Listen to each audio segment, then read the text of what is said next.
I'm Tracy Panic, historian at Levi Strauss Co, and I'm excited to be here in the archives with Paul O'Neill. He's the designer for Levi's vintage clothing. We work very closely together, and he's picked one of his favorite pieces from the archives, an unusual pair of Super Slims from the 1960s. These are one of my favorite pieces because how simple they are and how contemporary they feel.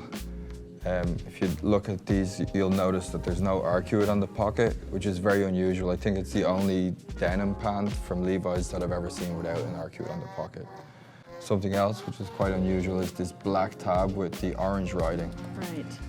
And this garment is actually a precursor to orange tab, so this is the first time we see the 606 jeans. And they had this black tab with the orange writing, which later would be reversed to be orange tab, which we're all familiar with, which is the orange tab with the black writing.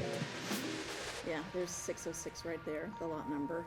Yeah. No back patch, Paul. Yeah, no back patch, and also this amazing flasher, which feels super contemporary. And what was the customer? Who are we targeting for this one? Well, I'd say when we started this one's from, I guess this one is, or I believe this one is from 1966, when we first used the 606, because all the references are telling me that.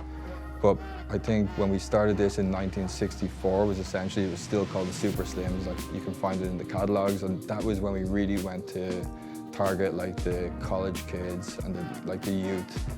So I would say this is essentially the first fashion play for Levi's. Like the early 60s, we're now focusing on young kids. We've got the white tab line, and then the Super Slims and the stretch, and this is all really focused on the young market.